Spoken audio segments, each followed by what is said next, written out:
وہ جو قائم مقام بنا کے قات کی جگہ پہ لے جاتے تھے، اب اس کی طرف ہم نہیں جا رہے، ٹھیک ہے، کیونکہ ادھر جائیں گے تو پھر احکام سارے قات والے آ جائیں گے۔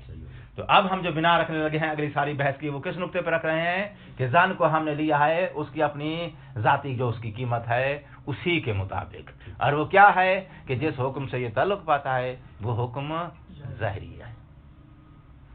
متوجہ ہوگا؟ اچھا، تو اس کا مطلب یہ ہے کہ طرق اور امارات جب کسی موضوع کے لیے حکم بیان کرتی ہیں تو وہ حکم ظاہری ہے، یہی بنا رکھنے لگے ہیں نا جی، جہاں حکم ظاہری ہو وہاں واقعی بھی ہوتا ہے، ٹھیک ہے حسن رضا؟ جہاں ظاہری ہو وہاں لا محالہ اس کا کوئی حکم واقعی بھی ہوتا ہے۔ ہمیں علم نہیں ہے تو اس کا یہ مطلب نہیں ہے کہ اللہ نے اس کا حکم واقعی خلق ہی نہیں کیا ہے، شارع نے اس کے لیے واقعی حکم کو جعلی نہیں کیا ہے۔ ظاہری کی طرف تو ہم چلے جاتے ہیں اس لیے کہ اس کا ہمیں علم نہیں ہے، علم نہ ہونا اور بات ہے، اس کے لیے حکم کا جال نہ کیا جانا اور بات ہے۔ تو آپ یہ نہیں کہہ سکتے کہ کچھ احکام موضوعات کے لیے اللہ نے واقعی احکام جال کیے ہیں اور کچھ کے لیے نہیں کیے ہیں، جن کے لیے نہیں کیے ہیں ان کے لیے ہم ظاہری لے آتے ہیں، نہ باقی احکام سب کے لیے جال ہو چکے ہیں، جال سب کے لیے ہو چکے ہیں۔ جن کے حکم کا پتہ چل جاتا ہے اس کو اسی کے مطابق عمل کرتے ہیں، جس کے حکم واقعی کو پتہ نہیں چلتا، ہوتا ہے وہاں پر واقعی لیکن ہمیں پتہ نہیں ہوتا، تو پتہ نہ ہونے کی وجہ سے پھر ہم اس کے لیے ظاہری لے آتے ہیں۔ تو ظاہری کی صورت میں واقعی بھی ہوتا ہے، ٹھیک ہو گئی بات؟ اچھا، تو زن نے جیسے حکم سے تعلق پایا وہ متعلقہ حکم کیا ہے حسنین رضا؟ ظاہری۔ تو اب زن اور اس کا متعلقہ حکم جو کہ ظاہری ہے، دونوں کے مجموعے کو موضوع کی جگہ پر رکھو، اس کے اوپر مماثل یا متغیر حکم الواقعی جاری کر سکتے ہو، چونکہ یہ حکم غیر ہے اور ہے، وہ حکم اور ہے۔ اجتماع مثلین تب لازم آتا ہے جب دونوں ایک ہی کیٹیگری کے ہوں۔ یار کل دس گیا ہے گھر، جو حکم نے لگایا ہے معمول کے طور پہ، جو ہاں حکم واقعی ہے، یہ حکم واقعی ہے، مماثل بننے والا، یہ ہم نے کہاں سے لیا ہے؟ کسی اور دلیل سے، کیونکہ زن کو تو ہم نے موضوع کی جگہ پر رکھ دیا ہے۔ جب موضوع کی جگہ پر رکھا ہے تو اب اس پر جو حکم لگایا جائے گا وہ حکم آپ یہاں سے نہیں لے سکتے، وہ کسی اور دلیل سے لے سکتے۔ شرعی آئے گا، وہ ثابت ہو۔ کل یہ کہہ چکا ہوں کہ جو دلیل حکم بیان کرتے حکم کا موضوع بیان نہیں کرتے، صحیح ہے، تو زن کو آپ نے موضوع بنا کے موضوع کی جگہ پر رکھ دیا، تو اس پر جو حکم لگا رہے ہو پھر یہ کسی اور دلیل سے لوگے، تو جس دلیل سے لے رہے ہو وہ قطعی ہے، تو یہ حکم واقعی ہو جائے گا، تو حکم واقعی المماثل سے لگایا جا رہا ہے، ٹھیک ہے۔ اور اگر وہاں موضوع کی جگہ پر رکھا ہوا ہو قط، تو متعلقہ حکم ہوگا واقعی، تو اوپر یہ لگایا گیا ہے واقعی، پھر وہ بھی واقعی یہ بھی واقعی، موضوع کے اندر اجتماع مثلین ہو جائے گا۔ اور اگر آپ نے زن کے ساتھ جو متعلقہ حکم جو ہے وہ ہے ظاہری، چونکہ زن ہے، چونکہ زن اور قط کا فاصلہ دے چکے ہیں ابھی، قط کا متعلقہ حکم باقی ہے، زن کا متعلقہ حکم ظاہری ہے، تو وہ ہے اب موضوع کی جگہ پر حکم رکھا ہوا ہے ظاہری، اور یہ حکم جو لگا رہے ہیں مماثل، یہ ہے حکم واقعی، تو زن کا متعلقہ حکم اور یہ حکم جو اب زن کے مجموعے کے اوپر جا رہا ہے، دونوں نے جانا کہاں ہے آخر میں؟ اس موضوع پہ، کس موضوع پہ؟ زن کا جو موضوع ہے زن کے متعلقہ حکم کا۔ کل والا درس نہ دہراؤ یار، کیونکہ زن کو تحقق کے لیے حکم چاہیے، جیسے اسی طرح اس حکم کو تحقق کے لیے بھی آگے موضوع چاہیے، تو زن اور حکم کو تم نے موضوع بنا دیا ہے تو بات یہاں ختم تھوڑی ہو رہی ہے، ان کو آگے ایک اور موضوع چاہیے جس کو تحقق کے لیے کسی اور کی احتیاج نہیں ہے، پانی سارا جا کے وہاں جمع ہوگا، تو یہ حکم جو زن کے ساتھ زن کا متعلقہ ہے یہ ڈائریکٹ لگا ہوا ہے اس موضوع کے اوپر، اور یہ حکم جو آپ نے اس مجموعے کے اوپر لگا ہے یہ بھی پلٹ کے جائے گا اسی پر، کیوں؟ اس لیے کہ زن اور زن کا متعلقہ حکم یہ دونوں موضوع ضرور بن رہے ہیں، مگر وہ موضوع جو ہے منتہی نہیں ہو رہا ہے، منتہی اس نے کس میں ہونا ہے؟ اس موضوع پہ جو موضوع قائم بذات ہی ہے، تو اس موضوع میں جا کے پھر جمع ہو جائیں گے دو حکم. کون سے؟ ایک زن کا متعلقہ حکم اور ایک یہ حکم جو زن اور متعلقہ حکم کے مجموعے کے اوپر تم نے لگایا ہے. ٹھیک ہے نا؟ یہ بھی واقعی یہ بھی واقعی، تو وہاں اجتماع مثلان ہو جائے گا. اگر یہ ظاہری ہے یہ واقعی ہے، چاہے دوسرے کی یہ مماثل ہیں، مگر یہ کہ ایک ظاہری ہے ایک واقعی ہے، یہ وہاں جمع ہو سکتے ہیں. تو جو حکم لگا رہا ہے وہ بھی جو دنی ہو تو ابھی آ رہا ہے نا، تو کی طرف تبھی جائیں گے نا جب یہ کلیئر ہو جائے. یہ تماثل وجوب کے اعتبار سے آ رہا ہے، وہ بھی واجب ہے، یہ واجب ہے، یہ تماثل اس میں. ہاں جی، تماثل کا مطلب وہ بھی واجب ہے یہ واجب ہے. تغیر سے مطلب وہ واجب ہے یہ حرام ہے، یہ واجب ہے یہ کراہت ہے یہ اباحت ہے. فرق ظاہری اور باقی کے مطلب صرف ہاں جی ٹھیک ہے. کہتا ہے یہ ہو سکتا ہے. تو وہ موضوع جہاں جا کے ان سب نے وہاں اکٹھا ہونا ہے، اسی میں جا کے اجتماع مثلان کا اشکال آتا ہے نا. تو اس کے اندر اجتماع مثلان تب آئے گا جب یہ متعلقہ حکم اور اوپر لگایا جانے والا حکم دونوں واقعی ہو. یہ دونوں ظاہری، ایک ظاہری ہے ایک واقعی. تو اس صورت میں وہاں اجتماع مثلان چونکہ حکم واقعی حکم ظاہری کا مثل نہیں ہوتا، چونکہ ان دونوں کی مثلان کی کیا تعریف ہے؟ فرضان من نوع واحد. اس کی نوع ظاہری ہے، اس کی نوع واقعی ہے. یہ اور نوع کا مصداق ہے وہ اور نوع کا مصداق ہے، مماثل شکل ایک جیسے، تو کیا ہوا؟ ٹھیک ہے. تو لہذا اجتماع مثلان کا اشکال نہیں آئے گا. اچھا، وہاں قضاء اجتماع ضدین کا اشکال بھی وہاں پہ نہیں آئے گا، چونکہ وہ ایک ظاہری ہے ایک واقعی ہے. واقعی واقعی کی ضد ہوتا ہے، ظاہری ظاہری کی ضد ہوتا ہے، ظاہری واقعی کی ضد نہیں ہوتا. ٹھیک ہو گئی بات؟ رکے. 2-4 دن پہلے اس نے ایک اور بات کہی تھی جب اس نے مراتب حکم بیان کیے تھے. میں اب یہ آپ کو جو ہے وہ بقیہ دے رہا ہوں. بقیہ سمجھتے ہو نا، وہ اخبار والا جیسے وہ بقیہ دیتا ہے مضمون کا. اگرچہ یہ میں پچھلی بحث سے بقیہ لے رہا ہوں جو آپ پڑھ چکے ہیں. اس نے کہا پہلا مرحلہ ہے اقتضائی، دوسرا انشائی، تیسرا ہے فعلیت، چوتھا ہے تنجز. فعلیت اور تنجز میں فاصلہ ہے قاط کا. ٹھیک ہے. اگر حکم فعلی کا قاط حاصل ہو جائے تو وہ فعلی تحول ہو کے مکلف کے حق میں منجز ہو جاتا ہے. اگر اس کا اسے قاط حاصل نہیں ہوا تو یہاں اب حکم فعلی الواقعی مجہول ہے. حکم واقعی الفعلی جب مجہول ہے تو مجہول ہونے کی صورت میں مکلف جو جاہل ہے، اس جاہل کے لیے جو حکم آئے گا وہ حکم کیا کہلاتا ہے؟ ظاہری کہلاتا ہے. اب یہ جو حکم ظاہری اس نے کہاں سے لینا ہے؟ کہتا ہے یہ حکم ظاہری اب ان ادلہ سے لے گا جو ظاہری حکم کو بیان کرتی ہیں. واقعی حکم کو بیان کرنے والی ادلہ کی طرف نہیں جا سکتا. کیوں؟ اس لیے کہ واقعی ادلہ والی ادلہ نے اگر حکم بیان کیا ہوتا تو یہ جاہل نہ رہتا. اس کے جاہل ہونے کی وجہ یہی ہے کہ جو ادلہ حکم واقعی کو بیان کرتی ہیں ان میں یہ حکم بیان نہیں ہوا یا اس کو کم از کم نہیں ملا. ٹھیک ہے. تو فاصلہ حکم واقعی میں اور حکم واقعی الفعلی اور تنجز میں کیا ہے؟ علم کا ہے. ٹھیک. تو حکم واقعی الفعلی وہ تکلیف ہے کس کی؟ عالم کی. اور حکم ظاہری کس کی تکلیف ہے؟ ٹھیک ہے نا. موضوع تو دونوں کا ایک ہے، چاہے ظاہری ہے چاہے واقعی ہے. موضوع تو نہیں بدلا ہے نا، یعنی عمل تو وہی ہے نا. اسی عمل کے لیے حکم واقعی معلوم ہو گیا ہے، علم حاصل ہو گیا ہے حکم واقعی الفعلی کا، تو وہاں حکم وہی منجز ہو جائے گا. اگر اسی کا حکم واقعی الفعلی معلوم نہیں ہوا ہے تو اب اسی عمل کے لیے جو حکم آئے گا وہ حکم ظاہری آئے گا.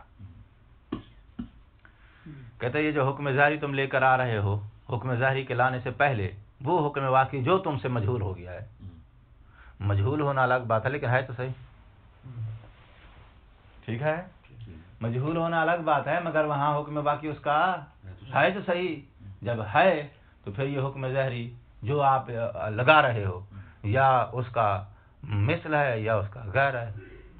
مثل ہے تو اس موضوع پر اجتماع مثلین ہو جائے گا، غیر ہے تو اجتماع ضدین ہو جائے گا. یہ اشکال اس نے کہاں بیان کیا ہے؟ برقع پلٹ کے دکھاؤ پہلے مجھے.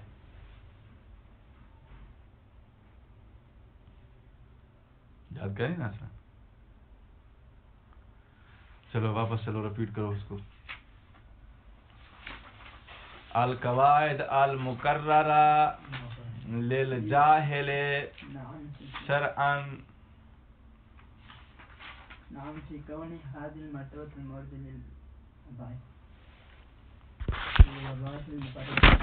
الوظائف المقررہ. جی بالکل آپ صحیح بات پہ پہنچ گئے ہیں. الوظائف المقررہ، بالکل وظائف کا لفظ اس نے بولا تھا. اشکال ابن تبت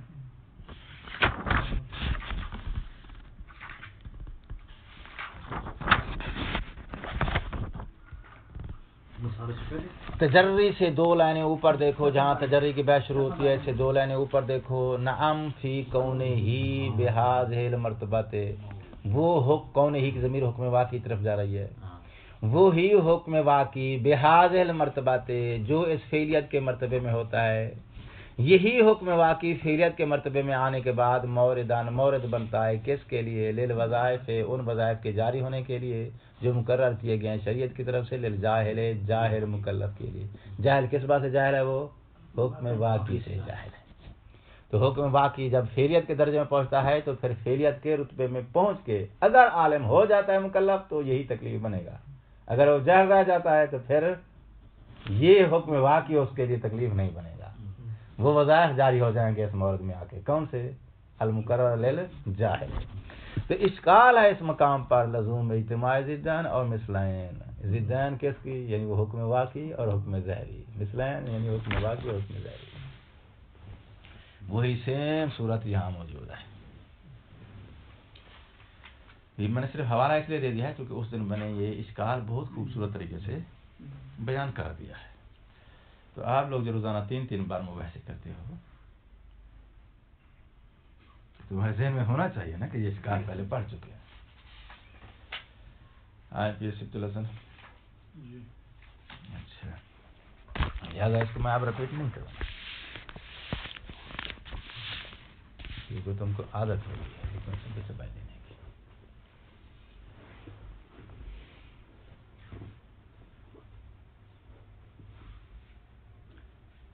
اچھا، تو ذان جیسے حکم کے ساتھ تعلق پاتا ہے وہ حکم حقیقتاً ظاہری ہے. ٹھیک، تو اب وہ متعلقہ حکم جو کہ ظاہری ہے اس کو اور ذان کو دونوں کو ملا کے مجموعے کو ہم نے موضوع کی جگہ پہ رکھا ہے. اور اس مجموعے کے اوپر ہم جو حکم جاری کر رہے ہیں وہ متعلقہ حکم کا مماثل بھی ہو سکتا ہے، متغیر بھی ہو سکتا ہے. ٹھیک ہے، اور دونوں جاری کر سکتے ہیں. باقی رہے گی تمہاری یہ بات کہ بھئی وہ متعلقہ حکم اور ابھی یہ مجموعے کے اوپر جو لگایا جا رہا ہے یہ دونوں جو ہیں وہ جائیں گے اس موضوع میں جو موضوع قائم بذات ہی ہے، جو متعلقہ حکم کا موضوع ہے. اس کے اندر اجتماع ضدین، اجتماع مثلین کا یہ اشکال وہاں نہیں آئے گا. کیوں؟ اس لیے کہ حکم واقعی کی ضد حکم واقعی ہوتا ہے، حکم ظاہری کی ضد حکم ظاہری ہوتا ہے. وہاں کذا مثلین. اور یہ جو جمع ہو رہے ہیں ان کو آپ مثلین شکلاً تو کہہ سکتے ہیں، حقیقتاً مثلین نہیں کہہ سکتے. اور ضدین ان کو آپ صورت کے لحاظ سے تو کہہ سکتے ہیں، حقیقتاً یہ ضدین نہیں ہے. لہٰذا یہ وہاں جمع ہو سکتے ہیں. ٹھیک ہے، جب جمع ہو سکتے ہیں تو پھر اس کا مطلب یہ نکلا کہ ذان کے مورد میں مثلین اور ضدین والا اشکال نہیں آتا. جب نہیں آتا تو مماثل اور متغیر حکم ذان اور اس کے ذان اور متعلقہ حکم کو مجموعہ بنا کے اوپر لگایا جائے تو ایسا کرنا جائز ہے، فلا اشکال. ہاں، قات کے مورد میں جائز نہیں. وَأَمَّا الظَّنُّ بِالْحُكْمِ، رہی بات ظن کی، اگر یہ کسی حکم کے ساتھ تعلق پاتا ہے تو فا ہوا تو یہ ظن. وَإِنْ كَانَ كَالْقَطْعِ، اگرچہ یہ قط کی مانند ہے فی اس آپشن میں جو پہلے والا ہے. 3 تھے نا، پہلے نمبر والے آپشن میں یہ قط کی مانند ہے. وہ کون سا ہے؟ عدم جواز اخذ ہی، اس ظن کو آپ اخذ نہیں کر سکتے. فی موضوع نفس ذالک الحکم، اسی نفس الحکم کے موضوع میں آپ اس ظن کو اخذ نہیں کر سکتے. کون سا نفس الحکم؟ المظنون. اس حکم کا حکم مظنون کہیں گے، واقعی نہیں کہہ سکتے. مد مقابل واقعی کے لفظ مظنون اس نے توضیحاً لگایا ہے واقعی کا تقابل دینے کے لیے. اچھا، الا مگر، کیا بھائی مگر؟ کہتا ہے یہ 3 تھی نا تو ایک میں اس کے معنی ہو گیا نا. انہو لما کانا معہو معہو یعنی زان کے ساتھ جو حکم ملا ہوتا ہے، یعنی زان جیسے حکم کے ساتھ تعلق پاتا ہے، وہ حکم جو ہے مرتبۃ الحکم الظاہری محفوظتاً، اس حکم کے اندر ظاہری حکم والا مرتبہ محفوظ رہتا ہے، یعنی تعبداً اس کو تم واقعی بنا بھی دو، پھر بھی اس کے اندر وہ ظاہری والی جو کوالٹی ہے وہ باقی رہتی ہے، کیونکہ احتمال خلاف جو ہے وہ تعبداً ہم جو ہے وہ اس کو ملغا کر دیتے ہیں، مگر یہ کہ وہ ہوتا تو ہے وہاں پہ۔ اگر سالن میں نمک کم ہو، محسوس نہ ہو، تو محسوس نہ ہونا الگ بات ہے، مگر یہ کہ ہے تو صحیح نا، تو تعبداً ہم نے اس کو واقعی بنا دیا ہے، مگر وہ احتمال خلاف وہاں ہے تو صحیح، جو محسوس، چونکہ تعبد کی وجہ سے ہمیں محسوس نہیں ہو رہا، مگر وہ وہاں احتمال خلاف ہے تو صحیح نا، جب ہے تو پھر اس کی وجہ سے اس کا حکم کیا کہلائے گا؟ حکم ظاہری۔ تو کہتا ہے جو زن کا متعلقہ حکم ہے، اس حکم کے اندر ظاہری حکم والا رتبہ، ظاہری حکم والی پوزیشن، ظاہری حکم والی اس کی جو کوالٹی ہے وہ محفوظ اور باقی اس کے اندر رہ جاتی ہے، ٹھیک ہے نا؟ جب رہ جاتی ہے تو پھر اب کانا، یہ لمحہ کی جزا ہے، کانا جعلو حکم آخر، حکم آخر سے مراد حکم واقعی نا، جس کو اب ہم نے اس مجموعے کے اوپر لاگو کرنا ہے آسان تو ایک دوسرا حکم جو ہے فی مورد ہی، اس زان کے مورد میں شارع کی طرف سے جال کیا جائے، تو اس کا جال کرنا بے مکان من الامکان عقلاً ممکن ہے۔ ابھی بات کہہ چکا ہوں، بات عقلی امکان کی ہو رہی ہے، ٹھیک ہے؟ یعنی جس حکم کے ساتھ زن نے تعلق پایا ہے، تو یہ مورد زن کا ہو گیا نا، اور وہ متعلقہ حکم کیا ہوگا؟ ظاہری۔ تو اس زن والے مورد میں عقلاً ممکن ہے، لفظ امکان کا ترجمہ عقلاً امکان سے کروں گا، عقلاً ممکن ہے شارع اسی موضوع کے لیے ایک اور حکم واقعی جال کر دے۔ جب جال کرنا شارع کے لیے ممکن ہے تو پھر اس کے اوپر لاگو کرنا بھی، مجموعے کے اوپر حکم ثانی مماثل یا متغیر لاگو کرنا بھی ممکن ہے۔ بات ابھی وہ کس کی کر رہا ہے؟ جال کی کر رہا ہے، یہ ذہن میں رہے۔ ایک ہوتا ہے کسی موضوع کے لیے حکم کو جال کرنا، ایک ہوتا ہے اس حکم کو موضوع کی طرف اسناد دینا۔ اسناد کا مرحلہ متأخر ہے جال سے، اگر جال کرنا ممکن نہیں ہے تو اسناد کرنا بھی ممکن نہیں ہے، اور اگر جال کرنا عقل ممکن سمجھتی ہے تو پھر اسناد بھی عقل ممکن سمجھتی ہے۔ ہم بات اسناد کی کر رہے تھے کہ زان کو کیا بنایا جائے؟ موضوع، اور ایک حکم کو اس کے اوپر لاگو کیا جائے، اسناد کیا جائے، اور یہ حکم جو اسناد کر رہے ہیں متغیر یا متماثل ہے کس حکم کے؟ اس حکم کے زان نے جس حکم کے ساتھ تعلق پایا ہوا ہے، ٹھیک ہے نا؟ تو ہم بات اسناد کی کر رہے ہیں، لیکن اس نے جو ہے فوراً جو ہے بات جو ہے چلا گیا کس کی؟ جال کی۔ کیوں؟ اس لیے کہ جب عقلاً جال ممکن ہوتا ہے تو اسناد بھی، یعنی گویا یہ اس نے جال والی بات کہہ کے دلیل کو پروف کر، دلیل بیان کر دیا ہے کہ بھئی اسناد ممکن ہے۔ اسناد ممکن ہونے کی کیا دلیل ہے؟ کہتا ہے کیونکہ شارع کے لیے ایسا جال ممکن ہے۔ نہیں سمجھ رہے ہو؟ زان کے مورد میں زان اور اس کے متعلقہ حکم کو، مجموعے کو موضوع بناؤ اور اس کی طرف اسناد دو، متماثل حکم کی یا متغیر حکم کی، دینا جائز ہے۔ کیا دلیل ہے بھئی اسناد دینا جائز ہے؟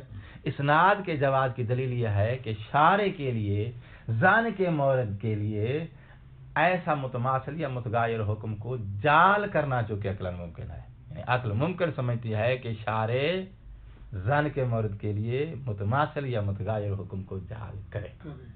جب عقل شارع کے لیے متماثل اور متغیر حکم کے جال کرنے کو جائز سمجھتی ہے، جب ادھر سے جال ممکن ہو جائے گا تو اب تمہارے پاس پہنچنے کے بعد اس کا اسناد بھی، اس نے بات جال کی ہے، چونکہ جال کو اس نے حیثیت دی ہے دلیل کی۔ اچھا بابا،